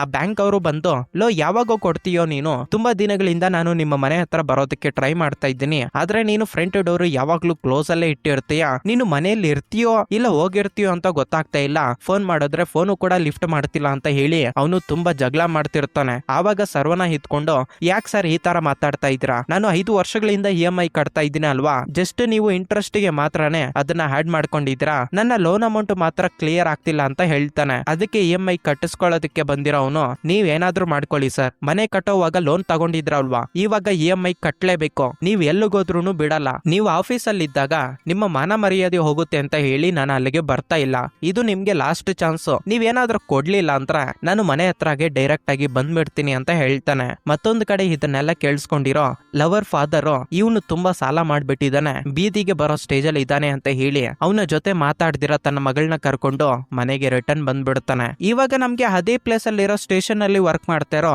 ಒಬ್ಬ ಪೊಲೀಸ್ ಆಫೀಸರ್ ನ ತೋರಿಸ್ತಾರೆ. ನಿಜ ಹೇಳ್ಬೇಕಂದ್ರೆ ಇವನು ತುಂಬಾ ಸ್ಟ್ರಿಕ್ಟ್ ಆಗಿ ಯಾರಾದ್ರೂ ಮೋಸ ಮಾಡೋದಕ್ಕೆ ಟ್ರೈ ಮಾಡಿದ್ರು ಕೂಡ ಅವ್ರನ್ನ ನೆಕ್ಸ್ಟ್ ಲೆವೆಲ್ ಅಲ್ಲಿ ಹೊಡೆದಾಕ್ಬಿಟ್ಟು ಅವರು ತಪ್ಪು ಒಪ್ಪುಕೊಳ್ಳೋ ತರ ಮಾಡಿ ನೆಕ್ಸ್ಟ್ ಅವರು ಆ ತಪ್ಪು ಮಾಡ್ತಿರೋ ಹಾಗೆ ನೋಡ್ಕೊಂತಾ ಇರ್ತಾನೆ. ಮತ್ತೊಂದು ಕಡೆ ಸರ್ವನ EMI ಹೇಗಪ್ಪ ಕಟ್ಟೋದು ಅಂತ ಥಿಂಕ್ ಮಾಡ್ಕೊಂಡು ಅವನ ಆಫೀಸ್ ಮುಂದೆ ಒಂದು ಟೀ ಸ್ಟಾಲ್ ಇರುತ್ತಲ್ವಾ, ಅಲ್ಲಿ ಟೀ ಕುಡ್ಕೊಂಡು ಬರ್ತಿರೋ ಒಂದು ಟೈಮ್ ಅಲ್ಲಿ ಟೀ ಶಾಪ್ ಓನರ್ ಇವನನ್ನ ಕರೆದು, ನಿನಗೆ ಗೊತ್ತಲ್ವಾ ಸರ್ವನ, ನಾನು ಇಂಥ ಟೀ ಸ್ಟಾಲ್ಸ್ ನ 15 ಬ್ರಾಂಚಸ್ ಓಪನ್ ಮಾಡಿದ್ದೀನಿ, ಅದಕ್ಕೆ ಸಂಬಂಧಪಟ್ಟಿರೋ ಹಾಗೆ ಎಲೆಕ್ಟ್ರಿಸಿಟಿ ಬಿಲ್ ನ ನಾನು ಇನ್ನ ಕಟ್ಟಿಲ್ಲ, ಅದಕ್ಕಿನ್ನ 20 ಡೇಸ್ ಟೈಮ್ ಐತೆ, ಬಟ್ ನನ್ನ ಹತ್ರ ಅಮೌಂಟ್ ಇರುತ್ತೋ ಇಲ್ಲೋ ಗೊತ್ತಿಲ್ಲ, ಇವಾಗ ಅಮೌಂಟ್ ಐತೆ ಅದಕ್ಕೆ ಅವುಗಳನ್ನ ಕಟ್ಟೋಣ ಅಂತ ಹೇಳ್ಬಿಟ್ಟು ನಾನೇ ಆಫೀಸ್ ಹತ್ರ ಬರ್ತಿದ್ದೆ, ಬಟ್ ನೀನ್ ಇಲ್ಲಿಗೆ ಬಂದಿದ್ಯಾ ಅಲ್ವಾ, ನೀನ್ ಹೇಗೋ ಅಲ್ಲಿ ವರ್ಕ್ ಮಾಡ್ತಿದ್ಯಾ, ಈ ಬಿಲ್ ಹಂಗೆ ಕಟ್ಬಿಡ್ತೀಯ ಅಂತ ಹೇಳ್ಬಿಟ್ಟು 15 ಶಾಪುಗಳಿಗೆ ಸಂಬಂಧಪಟ್ಟಿರೋ ಕರೆಂಟ್ ಬಿಲ್ಗಳನ್ನ ಕೊಡ್ತಾನೆ. ಸರ್ವನ ಮತ್ತೆ ಆಫೀಸ್ಗೆ ಬಂದು ಅಲ್ಲಿ ವರ್ಕ್ ಮಾಡೋದಕ್ಕೆ ಕುತ್ಕೊಂತಾನೆ. ಸರಿಯಾಗಿ ಅದೇ ಟೈಮ್ಗೆ EMI ಕಲೆಕ್ಟ್ ಮಾಡೋನು ಡೈರೆಕ್ಟ್ ಆಗಿ ಇವಾಗ ಆಫೀಸ್ಗೆ ಬಂದ್ಬಿಡ್ತಾನೆ. ಇಲ್ಲಿ ಕೇಳಿದ್ರೆ ನಿನ್ನ ಮಾನ ಮರ್ಯಾದೆ ಉಳಿಸ್ಕೋಬೇಕು ಅಂತ ಹೇಳಿ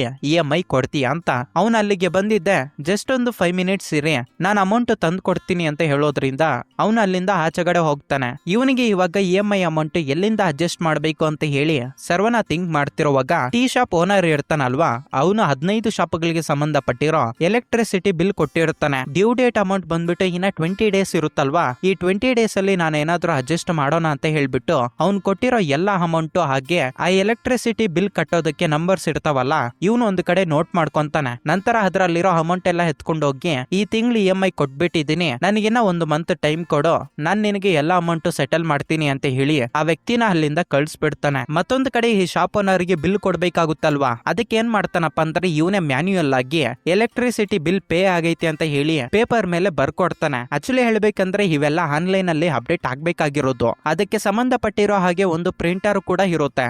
ಆನ್ಲೈನ್ ಅಲ್ಲಿ ಅಪ್ಡೇಟ್ ಆಗೈತೆ, ಬಿಲ್ ಪೇ ಆಗೈತೆ ಅನ್ನೋದಕ್ಕೆ ಈ ಪ್ರಿಂಟರ್ ಮುಖಾಂತರ ಬಿಲ್ ಬರ್ತಿರುತ್ತೆ. ಆದ್ರೆ ಪ್ರೆಸೆಂಟ್ ಇವಾಗ ಸರ್ವನ ಆ ಕೆಲಸ ಮಾಡಿರೋದಿಲ್ಲ, ಯಾಕಂದ್ರೆ ಇವನಿನ್ನ ಬಿಲ್ ಪೇ ಮಾಡಿಲ್ವಲ್ಲ, ಅದಕ್ಕೆ ಇವನು ಮ್ಯಾನ್ಯುಯಲ್ ಆಗಿ ಬಿಲ್ ಪೇ ಆಗೈತೆ ಅಂತ ಹೇಳಿ ಶಾಪ್ ಓನರ್ ಹತ್ರ ಬಂದು ಕೊಡ್ತಾನೆ. ಸರಿಯಾಗಿ ಅದೇ ಟೈಮ್ಗೆ ಈ ಪೊಟ್ಟಿಯನ್ನು ಅವನು ಟ್ರೇಡಿಂಗ್ ಮಾಡ್ತಿರ್ತಾನ ಅಲ್ವಾ, ಇವನು ಸರ್ವನ ಹತ್ರಕ್ಕೆ ಬಂದು, ನನಗೆ ಒಂದು ಗ್ಲಿಚ್ ಸಿಗೈತು, ಆಕ್ಚುಲಿ ಹೇಳ್ಬೇಕಂದ್ರೆ ನಾನು ಟ್ರೇಡಿಂಗ್ ಮಾಡ್ತಿರೋ ಒಂದು ಟೈಮ್ ಅಲ್ಲಿ ನನಗೆ 60% ರಿಟರ್ನ್ಸ್ 15 ಡೇಸ್ ಅಲ್ಲಿ ನಾವು ತಗೋಬಹುದು, ಆದ್ರೆ ಇವಾಗ ನನ್ನ ಹತ್ರ ಅಷ್ಟೊಂದು ಅಮೌಂಟ್ ಇಲ್ಲ, ನೀನೇನಾದ್ರೂ ಸ್ವಲ್ಪ ಇನ್ವೆಸ್ಟ್ಮೆಂಟ್ ಮಾಡೋದಕ್ಕೆ ಅಮೌಂಟ್ ರೆಡಿ ಮಾಡೋದಕ್ಕಾಗುತ್ತಾ, 15 ದಿನದಲ್ಲಿ ನೀನ್ ಕೊಟ್ಟಿರೋ ಒಂದು ಅಮೌಂಟ್ಗೆ 60% ರಿಟರ್ನ್ ಕೊಡ್ತೀನಿ ಅಂತ ಹೇಳ್ತಾನೆ.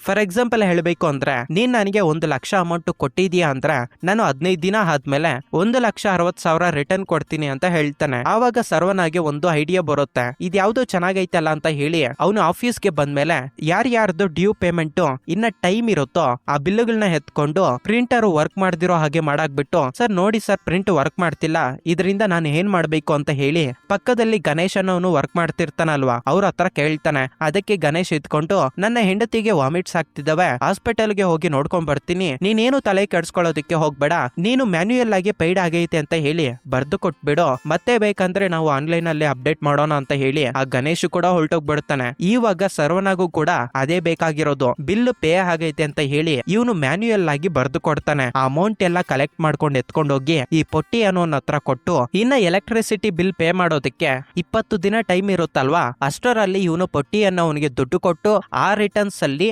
60% ರಿಟರ್ನ್ಸ್ ಅಂದ್ರೆ ಅವನು 1,00,000 ಅಮೌಂಟ್ ಈಕೆ ಬಿಲ್ ಪೇ ಮಾಡೋದಕ್ಕೆ ಬಂದಿರೋ ಅಮೌಂಟ್ಗಳೆಲ್ಲ ಅವನ ಹತ್ರನೇ ಹಿಡ್ಕೊಂಡು ಪೊಟ್ಟಿಯನ್ನು ಅವನಿಗೆ 1,00,000 ಅಮೌಂಟ್ ಕೊಡ್ತಾನೆ. ನಂತರ ಅವನು 15 ದಿನ ಆದ್ಮೇಲೆ ಟ್ರೇಡಿಂಗ್ ಅಲ್ಲಿ ಇನ್ವೆಸ್ಟ್ಮೆಂಟ್ ಮಾಡಿ 1,60,000 ಅಮೌಂಟ್ ಇವನಿಗೆ ಎತ್ಕೊಂಡ್ ಬಂದು ಕೊಡ್ತಾನೆ. ಇದರಿಂದ ಸರ್ವನ ತನ್ನ ಸಾಲಗಳನ್ನ ತೀರ್ಸ್ಕೊಂಡ್ಬಿಟ್ಟು ಹಾಗೆ ಲೋನ್ ಅಮೌಂಟ್ ಅಲ್ಲಿ EMI ಯಾವ್ದಾಯ್ತೋ ಅದು ಅಪ್ ಟು ಡೇಟ್ ಕ್ಲಿಯರ್ ಮಾಡ್ತಿರ್ತಾನೆ. ಹೀಗೆ ಮಾಡ್ತಿರುವಾಗ್ಲೇ ಅವನಿಗೆ ಒಂದು ಡೌಟ್ ಬರುತ್ತೆ, ಇನ್ನ ಎಷ್ಟು ದಿನ ಅಂತ ಈ ಚಿಕ್ಕ ಚಿಕ್ಕ ಅಮೌಂಟ್ ಎತ್ಕೊಂಡೋಗಿ ಟ್ರೇಡಿಂಗ್ ಅಲ್ಲಿ ಇಟ್ಟು ಸ್ವಲ್ಪ ರಿಟರ್ನ್ಸ್ ಮಾತ್ರನೇ ತೆಗಿಯೋಣ, ನಾವಿಬ್ರು ಸೇರ್ಕೊಂಡು ಒಂದು ಕಂಪನಿನ ಸ್ಟಾರ್ಟ್ ಮಾಡೋಣ, ಅವ್ರಿಗೆ 20% ರಿಟರ್ನ್ಸ್ ಕೊಡ್ತೀವಿ ಅಂತ ಹೇಳಿದ್ರೆ ಖಂಡಿತ ಪ್ರತಿಯೊಬ್ರು ಕೂಡ ಬಂದು ನಮ್ಮಲ್ಲಿ ಇನ್ವೆಸ್ಟ್ ಮಾಡ್ತಾರೆ ಅಂತ ಹೇಳಿ ಇವರು ಸಪರೇಟ್ ಆಗಿ ಒಂದು ಏಜೆನ್ಸಿನ ಸ್ಟಾರ್ಟ್ ಮಾಡ್ತಾರೆ. ಆ ಏಜೆನ್ಸಿಗೆ ತುಂಬಾ ಜನರು ಬಂದು ನಿಮ್ಗೆ 15 ಡೇಸ್ ಅಲ್ಲಿ 20% ರಿಟರ್ನ್ಸ್ ಕೊಡ್ತೀವಿ ಅಂತ ಹೇಳಿದಾಗ ಯಾರು ಮಾತ್ರ ಮುಂದಕ್ಕೆ ಬರ್ತೀರಾ ಇರ್ತಾರೆ, ಖಂಡಿತ ಪ್ರತಿಯೊಬ್ರು ಬಂದು ಅವರ ಅಮೌಂಟ್ ನ ಇವರ ಏಜೆನ್ಸಿಯಲ್ಲಿ ಇನ್ವೆಸ್ಟ್ಮೆಂಟ್ ಮಾಡ್ತಾರೆ. ಅದೇ ರೀತಿ ಯೋಗಿ ಬಾಬು ಅವರ ಅಮ್ಮ ಆಗಿರೋ ಲಕ್ಷ್ಮಿನೂ ಕೂಡ ಅವ್ರ ಹತ್ರ ಇವಾಗ ಟ್ರಸ್ಟ್ ಮುಖಾಂತರ ಬಂದಿರೋ ಅಮೌಂಟ್ ಎಲ್ಲ ಹಾಗೆ ಇರುತ್ತಲ್ವಾ,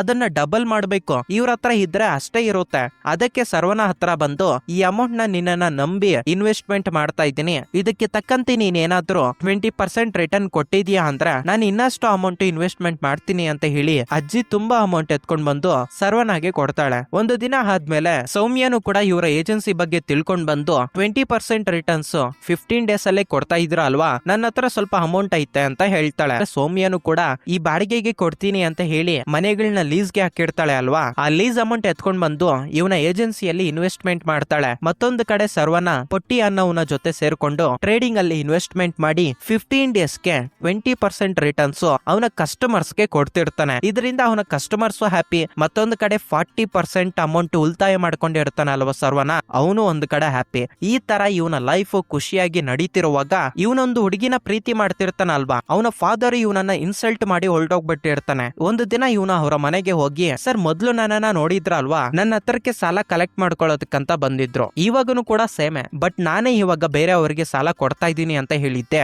ಅವರ ಫಾದರ್ ಖುಷಿಯಾಗಿ ಇವರಿಬ್ಬರ ಮದುವೆಗೆ ಒಪ್ಕೊಂಡು ಎಂಗೇಜ್ಮೆಂಟ್ ಕೂಡ ಮಾಡಕ್ ಬಿಡ್ತಾನೆ. ಈ ತರ ಇವನ ಲೈಫ್ ನಡೀತಿರುವಾಗ್ಲೇ ಇವನಿಗೆ ಚಿಕ್ಕವಾಗಿಂದನು ಕೂಡ ಒಬ್ಬ ಫ್ರೆಂಡ್ ಇರ್ತಾನೆ. ಅವನ ಫ್ರೆಂಡ್ ಇದ್ಕೊಂಡು, ಲೋ ನಿನಗೆ ಮೊದ್ಲೇ ಗೊತ್ತಲ್ವಾ ನಮ್ಮಪ್ಪ ಇಲ್ಲೀಗಲ್ ಆಕ್ಟಿವಿಟೀಸ್ ಮಾಡ್ತಿದ್ದಾನೆ, ಅದರಿಂದ ತುಂಬಾ ಅಮೌಂಟ್ ಸಂಪಾದನೆ ಮಾಡ್ತಿದ್ದಾನೆ, ನಾನು ಯಾವಾಗ್ಲೂ ನಮ್ಮಪ್ಪನ ಕೆಳಗಡೆನೆ ವರ್ಕ್ ಮಾಡ್ತಾ ಇದ್ದೀನಿ, ಇವಾಗಿಂದ ನಾನು ಅದನ್ನ ಬಿಟ್ಟಾಕೋಣ ಅಂತ ಹೇಳ್ಬಿಟ್ಟು ಒಂದು ಹಾರ್ಬರ್ ಕೇಸ್ ನ ಒಪ್ಕೊಂಡಿದ್ದೀನಿ. ಆ ಹಾರ್ಬರ್ ಅಲ್ಲಿ ಒಂದು ವಸ್ತು ಬರ್ತೈತೆ, ಆ ವಸ್ತುನ ನಾವು 10 ಕೋಟಿ ಕೊಟ್ಟು ತಗೊಂಡಿದೀವಿ ಅಂದ್ರೆ ಅದನ್ನ ನಾವು 20 ಕೋಟಿಗೆ ಮಾರಾಟ ಮಾಡಬಹುದು, ಇದರಿಂದ ನಾವು ಡಬಲ್ ಪ್ರಾಫಿಟ್ ಮಾಡ್ತೀವಿ. ಇವಾಗ ನಾನು ಅಷ್ಟೊಂದು ಅಮೌಂಟ್ ಎಲ್ಲಿಂದ ಕಲೆಕ್ಟ್ ಮಾಡ್ಬೇಕು ಅಂತ ಹೇಳಿ ಯೋಚನೆ ಮಾಡ್ತಾ ಇದ್ದೀನಿ ಅಂತ ಹೇಳಿದಾಗ ಅದಕ್ಕೆ ಸರ್ವನ ಇದ್ಕೊಂಡು, ನನ್ನ ಹತ್ರ ಸ್ವಲ್ಪ ಅಮೌಂಟ್ ಆಯ್ತು, ಬೇಕಂದ್ರೆ ನಾನು ಅಡ್ಜಸ್ಟ್ ಮಾಡ್ತೀನಿ, ಆದ್ರೆ ನೀನ್ ಗೈನ್ ಮಾಡಿರೋ ಒಂದು ಪ್ರಾಫಿಟ್ ಅಲ್ಲಿ 50% ಅಂತ ಹೇಳೋದ್ರಿಂದ ಅದಕ್ಕೆ ಅವನ ಫ್ರೆಂಡು ಕೂಡ ಸರಿ ಅಂತ ಹೇಳ್ತಾನೆ. ಇದರಿಂದ ನಮ್ಮ ಸರ್ವನ ಅವನು ತುಂಬಾ ಜನರ ಹತ್ರ ತುಂಬಾ ಅಮೌಂಟ್ ಕಲೆಕ್ಟ್ ಮಾಡಿ ಇಟ್ಕೊಂಡಿರ್ತಾನಲ್ವಾ, ಆ ಅಮೌಂಟ್ ಜೊತೆಗೆ ಈ ಎಲೆಕ್ಟ್ರಿಸಿಟಿ ಬಿಲ್ 20 ಡೇಸ್ ಅಲ್ಲಿ ಡ್ಯೂ ಇರುತ್ತೆ ಅಂತ ಹೇಳ್ಬಿಟ್ಟು 15 ಡೇಸ್ಗೆ ಇನ್ವೆಸ್ಟ್ಮೆಂಟ್ ಮಾಡಿ 60% ರಿಟರ್ನ್ ತಗೊಳ್ಳೋಣ ಅಂತ ಹೇಳಿ ತುಂಬಾ ಜನರ ಹತ್ರ ಬಿಲ್ ಪೇ ಮಾಡ್ದಿರಾನೆ ಅವನು ತುಂಬಾ ಅಮೌಂಟ್ ನ ಕಲೆಕ್ಟ್ ಮಾಡಿ ಇಟ್ಕೊಂಡಿರ್ತಾನಲ್ವಾ, ಅದ್ರ ಜೊತೆಗೆ ಇವನು ಎಷ್ಟು ದಿನಗಳಿಂದ ಸಂಪಾದನೆ ಮಾಡಿರೋ ಒಂದು ಅಮೌಂಟ್ ಹಾಗೆ ಆ ಪೊಟ್ಟಿ ಅವನ ಹತ್ರ 50 lakhs ಅಮೌಂಟ್ ಸೇವಿಂಗ್ ಮಾಡ್ಕೊಂಡಿರ್ತಾನೆ. ಆ ಅಮೌಂಟ್ ಎಲ್ಲ ಕಲೆಕ್ಟ್ ಮಾಡ್ಕೊಂಡು ಎತ್ಕೊಂಡೋಗಿ ಅವನ ಬೆಸ್ಟ್ ಫ್ರೆಂಡ್ ಗೆ ಕೊಡ್ತಾನೆ. ಕಟ್ ಮಾಡಿದ್ರೆ ನೆಕ್ಸ್ಟ್ ಡೇ ಮಾರ್ನಿಂಗ್ ನ್ಯೂಸ್ ಅಲ್ಲಿ ಒಬ್ಬ ವ್ಯಕ್ತಿನ ದಾರುಣವಾಗಿ ಹತ್ಯೆ ಮಾಡಿ ಸಾಯಿಸ್ಬಿಟ್ಟಿದ್ದಾರೆ, ಅವನು ಯಾರು ಅಂತ ಗೊತ್ತಾಗ್ತಿಲ್ಲ ಅಂತ ಹೇಳಿ ನ್ಯೂಸ್ ಅಲ್ಲಿ ಬರ್ತಾ ಇರುತ್ತೆ. ಅದನ್ನ ನೋಡಿರೋ ಸರ್ವನ ಶಾಕ್ ಆಗ್ತಾನೆ, ಯಾಕಪ್ಪ ಅಂದ್ರೆ ಸತ್ತೋಗಿರೋ ವ್ಯಕ್ತಿ ಇವನ ಬೆಸ್ಟ್ ಫ್ರೆಂಡ್, ಇವನು ದೊಡ್ಡದಾಗಿರೋ ಒಂದು ಪ್ರಾಬ್ಲಮ್ ಅಲ್ಲಿ ಸಿಕ್ಕಾಕೊಂಡ್ಬಿಟ್ಟಿದ್ದಾನೆ. ಯಾಕಪ್ಪ ಅಂದ್ರೆ ಇವನು ತುಂಬಾ ದಿನಗಳಿಂದ ಬಚ್ಚಿಕೊಂಡಿರೋ ಅಮೌಂಟ್, ಎಲೆಕ್ಟ್ರಿಸಿಟಿ ಬಿಲ್ ಪೇ ಮಾಡೋದಕ್ಕಂತ ಕೊಟ್ಟಿರೋ ಅಮೌಂಟ್, ಅವನ ಬೆಸ್ಟ್ ಫ್ರೆಂಡ್ಸ್ ಹಾಗೆ ಇವನೊಂದು ಏಜೆನ್ಸಿನ ನಡೆಸ್ತಿರ್ತಾನಲ್ವಾ, ಅದರಲ್ಲಿ ಕಸ್ಟಮರ್ಸ್ ಇನ್ವೆಸ್ಟ್ಮೆಂಟ್ ಮಾಡಿ ಇರ್ತಾರೆ, ತುಂಬಾ ಜನರು ಬಡವರೇ ಕೊಟ್ಟಿರ್ತಾರಲ್ವಾ, ಅವ್ರ ಅಮೌಂಟ್ ಎತ್ಕೊಂಡು ಹೋಗಿ ಅವನಿಗೆ ಕೊಟ್ಟಿರ್ತಾನೆ. ಇವಾಗ ಅವನ ಬೆಸ್ಟ್ ಫ್ರೆಂಡ್ ಸತ್ತೋಗ್ಬಿಟ್ಟಿದ್ದಾನೆ, ಅವನಿಗೆ ಕೊಟ್ಟಿರೋ 10 ಕೋಟಿ ಅಮೌಂಟ್ ಎಲ್ಲಿಗೆ ಹೋಗೈತಿ ಅಂತ ಸರ್ವನಾಗೂ ಕೂಡ ಗೊತ್ತಿರೋದಿಲ್ಲ. ಇದರಿಂದ ಇವನು ಅಷ್ಟೊಂದು ಅಮೌಂಟ್ ಅಷ್ಟು ಜನರಿಗೆ ಇಷ್ಟು ಬೇಗ ಎಲ್ಲಿಂದ ತಂದು ಕೊಡೋದಪ್ಪ ಅಂತ ಹೇಳಿ ತುಂಬಾನೇ ಫೀಲ್ ಆಗ್ತಾನೆ. ಕಟ್ ಮಾಡಿದ್ರೆ ನೆಕ್ಸ್ಟ್ ಡೇ ಮಾರ್ನಿಂಗ್ ತುಂಬಾ ಜನರು ಎಲೆಕ್ಟ್ರಿಸಿಟಿ ಬಿಲ್ ಪೇ ಮಾಡಿಲ್ಲ ಅಂತ ಹೇಳ್ಬಿಟ್ಟು ಎಲ್ಲಾರ ಮನೆಯಲ್ಲಿ ಕರೆಂಟ್ ಕಟ್ ಆಗಿ ಹೋಗ್ಬಿಡುತ್ತೆ. ಮತ್ತೊಂದು ಕಡೆ ಸೌಮ್ಯ ಒಂದು ಫೇಕ್ ಏಜೆನ್ಸಿನ ನಡೆಸ್ತಿರ್ತಾಳ ಅಲ್ವಾ, 10 ವರ್ಷಗಳಿಂದ ನಾವು ಈ ಫೀಲ್ಡ್ ಅಲ್ಲಿ ಎಕ್ಸ್ಪೀರಿಯನ್ಸ್ ಅಂತ ಹೇಳಿ ಅತ್ ಕಡೆ ಓನರ್ಸ್ಗೂ ಹಾಗೆ ಇದ್ ಕಡೆ ಕಸ್ಟಮರ್ಸ್ಗೂ ಫೇಕ್ ಡೀಟೇಲ್ಸ್ ನ ಕೊಟ್ಟು ತುಂಬಾ ಅಮೌಂಟ್ ನ ಕಲೆಕ್ಟ್ ಮಾಡಿ ಇಟ್ಕೊಂಡಿರ್ತಾಳಲ್ವಾ, ಆ ವಿಷಯ ಪೊಲೀಸರಿಗೆ ಗೊತ್ತಾಗೋದ್ರಿಂದ ಸೌಮ್ಯನ ಅರೆಸ್ಟ್ ಮಾಡ್ತಾರೆ. ಮತ್ತೊಂದು ಕಡೆ ಈ ಯೋಗಿ ಬಾಬು ಹಾಗೆ ಲಕ್ಷ್ಮಿ ಅನ್ನೋರು ಅವರ ಟ್ರಸ್ಟ್ ಗೆ ಬಂದಿರೋ ಒಂದು ಅಮೌಂಟ್ ನ ತಾಯಿ ಆಪರೇಷನ್ ಗೆ ಅಂತ ಹೇಳಿ ತುಂಬಾ ದುಡ್ಡು ಪಬ್ಲಿಕ್ ಕಡೆಯಿಂದ ಕಲೆಕ್ಟ್ ಮಾಡಿರ್ತಾರೆ ಅಲ್ವಾ, ಆದ್ರೆ ತಾಯಿಗೆ ಆಪರೇಷನ್ ನಡೆದಿಲ್ಲ, ಇವರು ಸುಳ್ಳು ಸುದ್ದಿ ಹೇಳಿ ಟ್ರಸ್ಟ್ ಕಡೆಯಿಂದ ತುಂಬಾ ಅಮೌಂಟ್ ಕಲೆಕ್ಟ್ ಮಾಡಿದ್ದಾರೆ ಅಂತ ತಿಳ್ಕೊಂಡಿರೋ ಪೊಲೀಸರು ಇವ್ರನ್ನ ಅರೆಸ್ಟ್ ಮಾಡ್ತಾರೆ. ಲಿಟ್ರಲಿ ಹೇಳ್ಬೇಕಂದ್ರೆ ಸರ್ವನ, ಸೌಮ್ಯ, ಯೋಗಿ ಬಾಬು ಹಾಗೆ ಅವರ ತಾಯಿನ ಎಲ್ಲಾರನ್ನೂ ಅರೆಸ್ಟ್ ಮಾಡಿ ನೀವು ತುಂಬಾ ದುಡ್ಡನ್ನ ಪಬ್ಲಿಕ್ ಕಡೆಯಿಂದ ಕಲೆಕ್ಟ್ ಮಾಡಿದ್ರ, ಅಷ್ಟೊಂದು ಅಮೌಂಟ್ ಏನ್ ಮಾಡಿದ್ರಿ ಅಂತ ಸೌಮ್ಯ ಹಾಗೆ ಲಕ್ಷ್ಮಿನ ಕೇಳಿದಾಗ ಅವರಿಬ್ರು ಒಂದೇ ಮಾತೆ ಹೇಳ್ತಾರೆ, ನಮ್ಮ ಹತ್ರ ಇದ್ರೆ ಅಮೌಂಟ್ ಹಾಗೆ ಇರುತ್ತೆ ಅಂತ ಹೇಳಿ ಸರ್ವನ ಯಾವ್ದೋ ಒಂದು ಟ್ರೇಡಿಂಗ್ ಅಲ್ಲಿ ಇನ್ವೆಸ್ಟ್ಮೆಂಟ್ ಮಾಡಿ 20% ರಿಟರ್ನ್ಸ್ ಕೊಡ್ತೀನಿ ಅಂತ ಹೇಳಿದ್ದ. ಅದಕ್ಕೆ ನಮ್ಮ ಹತ್ರ ಇರೋ ಎಲ್ಲಾ ಅಮೌಂಟ್ ಎತ್ಕೊಂಡೋಗಿ ಅವನ ಹತ್ರ ಇನ್ವೆಸ್ಟ್ಮೆಂಟ್ ಮಾಡಿದೀವಿ ಅಂತ ಹೇಳ್ತಾರೆ. ಮತ್ತೊಂದು ಕಡೆ ಸರ್ವನಾನ ಕೇಳಿದ್ರೆ, ನಾನು ನನ್ನ ಬೆಸ್ಟ್ ಫ್ರೆಂಡ್ಗೆ ನನ್ನ ಹತ್ರ ಇರೋ ಅಮೌಂಟ್ ಹಾಗೆ ತುಂಬಾ ಜನರ ಹತ್ರ ಸಾಲ ಮಾಡಿರೋ ಅಮೌಂಟ್ ಎತ್ಕೊಂಡು ಹೋಗಿ ಕೊಟ್ಟಿದ್ನಿ, ಆದ್ರೆ ಅವನು ಇವಾಗ ಸತ್ತೋಗ್ಬಿಟ್ಟಿದ್ದಾನೆ ಅಂತ ಹೇಳಿದ್ದಕ್ಕೆ ಈ ಪೊಲೀಸ್ ಆಫೀಸರ್ಗೆ ತುಂಬಾ ಕೋಪ ಬಂದ್ಬಿಡುತ್ತೆ. ಇವಾಗ ಏನಪ್ಪಾ ಮಾಡೋದು ಅಂತ ಹೇಳಿ ಪೊಲೀಸ್ ಆಫೀಸರ್ ಕಾನ್ಸ್ಟೇಬಲ್ಸ್ ನ ಸೈಡ್ಗೆ ಕರ್ಕೊಂಡೋಗಿ ಇವ್ರನ್ನ ಇನ್ವೆಸ್ಟಿಗೇಷನ್ ಮಾಡ್ತಿದ್ರೆ ಡೈರೆಕ್ಟ್ ಆಗಿ ಬಂದು ಸತ್ತೋಗಿರೋ ವ್ಯಕ್ತಿ ಹತ್ರ ನಿಂತ್ಕೊಂತೈತೆ. ಇದರಿಂದ ನಾನು ಇವ್ರನ್ನ ಎನ್ಕೌಂಟರ್ ಮಾಡಿ ಸಾಯಿಸ್ಬಿಡ್ಬೇಕು ಅಂತ ಅನ್ಕೊಂತ ಇದೀನಿ ಅಂತ ಕಾನ್ಸ್ಟೇಬಲ್ ಹತ್ರ ಅಂತಾನೆ. ಈ ವಿಷಯನ ಸರ್ವನ ಕೇಳಿಸ್ಕೊಂಡ್ಬಿಟ್ಟು, ಇಲ್ಲೇ ಇದ್ರೆ ನಾವು ಸತ್ತೋಗೋದು ಗ್ಯಾರಂಟಿ ಅಂತ ಹೇಳಿ ಕಾನ್ಸ್ಟೇಬಲ್ಸ್ ನ ಹಾಗೆ ಪೊಲೀಸ್ನ ಹೊಡೆದಾಕ್ಬಿಟ್ಟು ಇವರೆಲ್ಲರೂ ಅಲ್ಲಿಂದ ತಪ್ಸ್ಕೊಂತಿರುವಾಗ ಸರ್ವನ ಅವ್ರೆಲ್ಲರಿಗೂ ಮಾತು ಕೊಡ್ತಾನೆ. ಇವಾಗ ನನ್ನ ಹತ್ರ ನೀವು ಕೊಟ್ಟಿರೋ ಅಮೌಂಟ್ ರಿಟರ್ನ್ ಕೊಡೋದಕ್ಕೆ ನನ್ನ ಹತ್ರ ಅಮೌಂಟೇ ಇಲ್ಲ, ಆದ್ರೆ ನಿಮ್ಗೆ ಗ್ಯಾರಂಟಿ ಕೊಡ್ತೀನಿ, ಖಂಡಿತ ನಿಮ್ಗೆ ಅಮೌಂಟ್ ಕೊಟ್ಟೆ ಕೊಡ್ತೀನಿ ಅಂತ ಹೇಳೋದ್ರಿಂದ ಆವಾಗ ಯೋಗಿ ಬಾಬು ಹಾಗೆ ಲಕ್ಷ್ಮಿ, ನಿನ್ನನ್ನ ನಾವು ನಂಬೋದಿಲ್ಲ, ನಮ್ಗೆ ದುಡ್ಡು ರಿಟರ್ನ್ ಕೊಡೋವರ್ಗುನು ನಾವು ನಿಮ್ ಜೊತೆನೆ ಇರ್ತೀವಿ ಅಂತ ಹೇಳಿ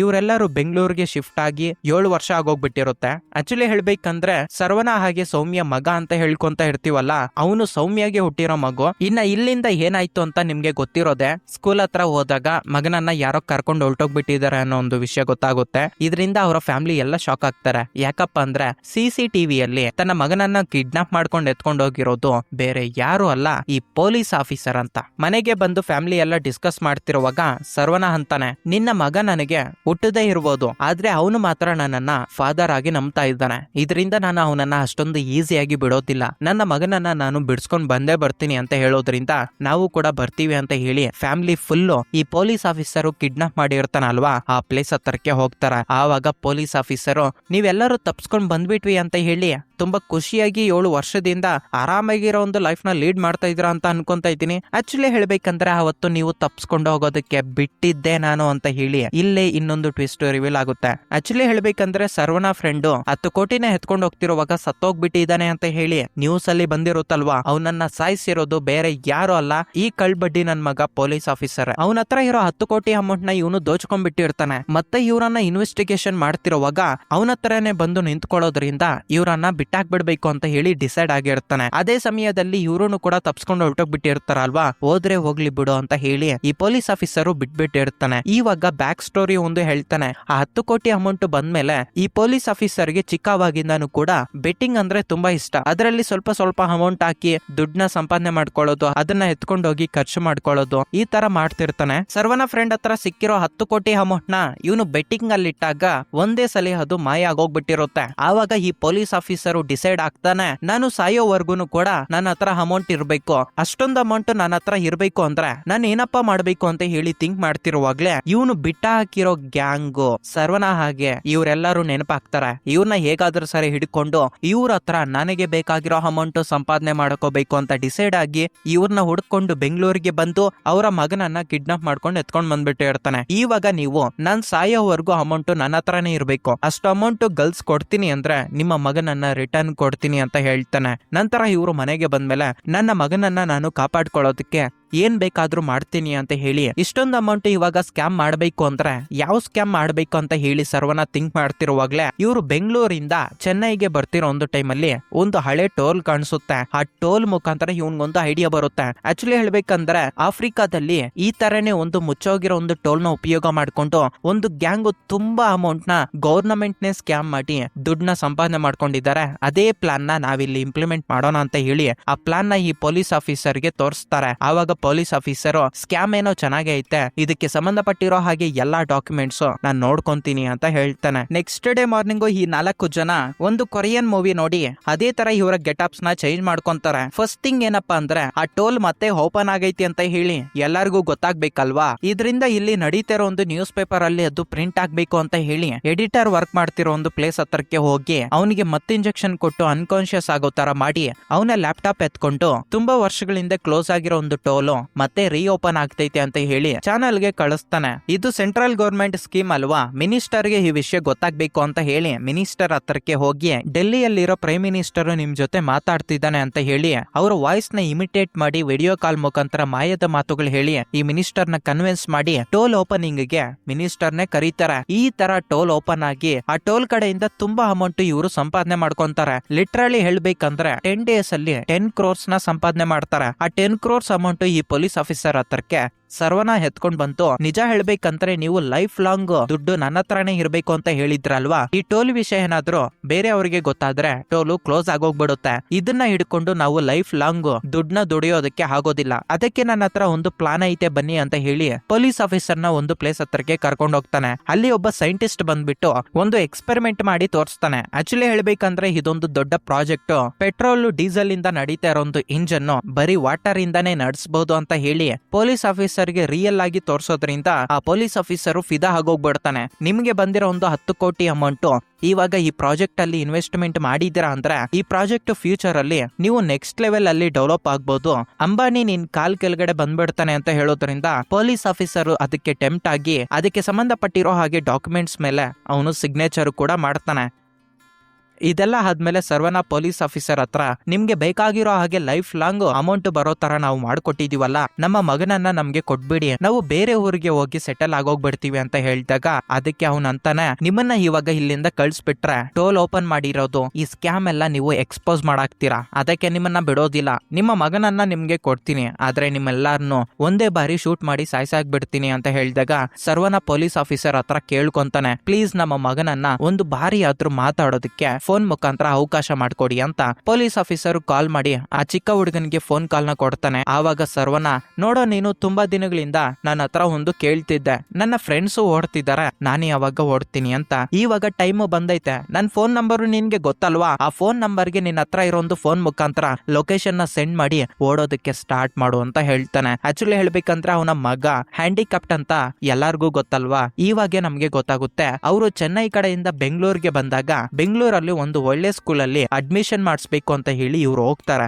ಆ ಟೈಮ್ ಅಲ್ಲಿ ಒಬ್ಬ ವ್ಯಕ್ತಿ, ಇಲ್ಲಿ ಅಡ್ಮಿಷನ್ಸ್ ಎಲ್ಲ ಕ್ಲೋಸ್ ಆಗೋಗ್ಬಿಟ್ಟಿದಾವೆ, ಪ್ಲೀಸ್ ನೀವು ಬೇರೆ ಸ್ಕೂಲ್ಗೆ ಜಾಯಿನ್ ಮಾಡಿಸಿ ಅಂತ ಹೇಳಿ ಹೊರಟೋಗ್ಬಿಡ್ತಾನೆ. ಆವಾಗ ಈ ಚಿಕ್ಕ ಹುಡುಗ ಕಾಲೇನೋ ನೋವಾಗ್ತಾ ಇರೋದ್ರಿಂದ ಅಪ್ಪ ನನಗೆ ನೋವಾಗ್ತೈತೆ ಅಂತ ಹೇಳಿ ಕುಂಟುಕೊಂಡು ನಡೀತಾ ಇರ್ತಾನೆ. ಅದೇ ಟೈಮ್ಗೆ ಮತ್ತೆ ಕಾಲೇಜ್ ವ್ಯಕ್ತಿ ಅಲ್ಲಿಗೆ ಬಂದು, ಸರ್ ಏನ್ ಸರ್ ಹ್ಯಾಂಡಿಕ್ಯಾಪ್ಟ ಇವನು, ಹಾಗಾದ್ರೆ ನಮ್ ಕಾಲೇಜಲ್ಲಿ ಅವ್ರಿಗೆ ಅಡ್ಮಿಷನ್ ಐತೆ ಅಂತ ಹೇಳಿ ಕಾಲೇಜಲ್ಲಿ ಜಾಯಿನ್ ಮಾಡಿಸ್ಕೊಂತಾರೆ. ಸರ್ವನ ಯಾವ ತರ ಥಿಂಕ್ ಮಾಡಿರ್ತಾನಪ್ಪ ಅಂದ್ರೆ, ಸ್ವಲ್ಪ ದಿನಗಳು ಇವನನ್ನ ಹ್ಯಾಂಡಿಕ್ಯಾಪ್ಟ್ ಅಂತ ಹೇಳಿ ಜಾಯಿನ್ ಮಾಡಿಸಿದ್ದಾದ್ಮೇಲೆ ಹೋಗ್ತಾ ಹೋಗ್ತಾ ಇವನಿಗೆ ಕಾಲ್ ಸರಿ ಹೋಯ್ತು ಅಂತ ಹೇಳೋಣ ಅಂತ ಹೇಳಿ ಸ್ಕೂಲ್ ಅಲ್ಲಿ ಜಾಯಿನ್ ಮಾಡಿಸ್ಬಿಟ್ಟಿರ್ತಾನೆ. ಆದ್ರೆ ಅವಶ್ಯಕತೆ ಇವಾಗ ಬಂತು, ಇವನ್ ಹೇಳಿದ್ದ ನೆಕ್ಸ್ಟ್ ಸೆಕೆಂಡ್ ಗೆ ಆ ಚಿಕ್ಕ ಹುಡುಗ ಓಡೋದಕ್ಕೆ ಸ್ಟಾರ್ಟ್ ಮಾಡ್ತಾನೆ. ಲಿಟ್ರಲಿ ಹೇಳ್ಬೇಕಂದ್ರೆ ಇವನ ಮನುಷ್ಯರು ಕೂಡ ಅವನು ಹ್ಯಾಂಡಿಕ್ಯಾಪ್ಟ್ ಬಿಡು ಏನಕ್ಕೆ ಓಡೋದಕ್ಕೆ ಆಗುತ್ತೆ ಅಂತ ಹೇಳಿ ಅವನ ಚೇರ್ಗೆ ಮಾತ್ರನೇ ಚೈನ್ ಲಾಕ್ ಹಾಕಿರ್ತಾರೆ. ಇದರಿಂದ ಚಿಕ್ಕ ಹುಡುಗ ಓಡೋಗಿ ಇವನ್ಗೆ ಲೊಕೇಶನ್ ಕೂಡ ಸೆಂಡ್ ಮಾಡ್ತಾನೆ. ಆವಾಗ ಸರ್ವನ ಅವನ ಮಗನನ್ನ ಹಿಡ್ಕೊಂಡು ಮನೆಗೆ ಬಂದ್ಮೇಲೆ ಇವಾಗ ಟ್ವಿಸ್ಟ್ ರಿವೀಲ್ ಆಗುತ್ತೆ. ಪೊಲೀಸ್ ಆಫೀಸರ್ ಗೆ ಬಂದಿರೋ 10 ಕೋಟಿ ಅಮೌಂಟ್ ಒಂದು ಪ್ರಾಜೆಕ್ಟ್ ಮೇಲೆ ಇನ್ವೆಸ್ಟ್ಮೆಂಟ್ ಮಾಡಿರ್ತಾನ ಅಲ್ವಾ, ಆ ಟೈಮ್ ಅಲ್ಲಿ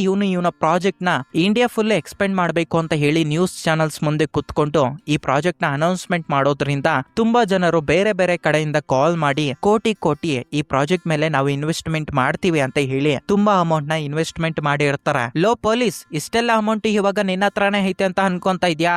ಚಾನ್ಸೇ ಇಲ್ಲ. ನಾನು ಸೈಂಟಿಸ್ಟ್ ನ ಕರ್ಕೊಂಡ್ ಬಂದಿದ್ದೆ ಅಲ್ವಾ ಈ ಪ್ರಾಜೆಕ್ಟ್ ಬಗ್ಗೆ, ಆ ಸೈಂಟಿಸ್ಟೇ ಫೇಕ್ ಸೈಂಟಿಸ್ಟ್ ಕಣ, ಅವನು ನನ್ನ ಬೆಸ್ಟ್ ಫ್ರೆಂಡ್, ಅದು ನಿನಗೆ ತೋರ್ಸೋದಕ್ಕೆ ಜಸ್ಟ್ ಸ್ಯಾಂಪಲ್ ಪ್ರಾಜೆಕ್ಟ್ ಮಾಡ್ತಾನೆ, ಅಂತ ಪ್ರಾಜೆಕ್ಟ್ ಇನ್ನ ಬರೋದು ಇಲ್ಲ, ಅದಾಗೋದು ಇಲ್ಲ ಅಂತ ಹೇಳಿ ಇವನ್ಗೆ ಮೋಸ ಮಾಡ್ತಾನೆ. ನಂತರ ಸೆಂಟ್ರಲ್ ಗೌರ್ಮೆಂಟ್ ನ ಸ್ಕ್ಯಾಮ್ ಮಾಡಿದಾನೆ, ಟೋಲ್ ನ ಸ್ಕ್ಯಾಮ್ ಮಾಡಿದಾನೆ ಅಂತ ಹೇಳಿ ಸೆಂಟ್ರಲ್ ಗೌರ್ಮೆಂಟ್ ಕಡೆಯಿಂದ ಪೊಲೀಸರು ಬಂದು ಈ ಪೊಲೀಸ್ ಆಫೀಸರ್ ನ ಅರೆಸ್ಟ್ ಮಾಡ್ತಾರೆ. ಮತ್ತೊಂದು ಕಡೆ ಹೀರೋ ಹಾಗೆ ಅವನ ಫ್ಯಾಮಿಲಿ ಸ್ಟಾರ್ಟಿಂಗ್ ಅಲ್ಲಿ ಇವನು ಎಲೆಕ್ಟ್ರಿಸಿಟಿ ಬಿಲ್ ಕಲೆಕ್ಟರ್ ಆಗಿ ವರ್ಕ್ ಮಾಡ್ತಿರ್ತಾನಲ್ವಾ, ಆ ಟೈಮ್ ಅಲ್ಲಿ ತುಂಬಾ ಜನರು ಸಾಲ ಕೊಟ್ಟಿರ್ತಾರೆ. ಇವನನ್ನ ನಂಬಿ ಮೋಸ ಮಾಡಿರೋ ಪ್ರತಿಯೊಬ್ಬರಿಗೂ ಕೂಡ ಇವನು ದುಡ್ಡನ್ನ ರಿಟರ್ನ್ ಕೊಟ್ಟು ಮತ್ತೆ ಇವರ ಪ್ರಯಾಣ ಬೇರೆ ಕಡೆಗೆ ಹೋಗ್ತಿರೋ ಹಾಗೆ ತೋರಿಸಿ ಮೂವಿನ ಇಲ್ಲಿಗೆ ಎಂಡ್ ಮಾಡ್ತಾರೆ. ಈ ಮೂವಿ ನಿಮ್ಗೆ ಇಷ್ಟ ಆಯ್ತು ಅಂತ ಅನ್ಕೊಂಡಿದೀನಿ. ಇಷ್ಟ ಆಗಿದ್ರೆ ಈ ಮೂವಿ ಬಗ್ಗೆ, ಈ ಸ್ಕ್ಯಾಮ್ಸ್ ಬಗ್ಗೆ ನಿಮ್ಮ ಒಪಿನಿಯನ್ ನ ಕಮೆಂಟ್ ಸೆಕ್ಷನ್ ಅಲ್ಲಿ ಕಮೆಂಟ್ ಮಾಡಿ. ನೆಕ್ಸ್ಟ್ ಇನ್ನೊಂದು ಇಂಟ್ರೆಸ್ಟಿಂಗ್ ಆಗಿರೋ ವಿಡಿಯೋ ಮುಖಾಂತರ ನಾನ್ ನಿಮ್ಮನ್ನ ಮೀಟ್ ಆಗ್ತೀನಿ. Thanks for watching this video. Signing off ನಿಮ್ಮ ಅನಿರುದ್ಧ್.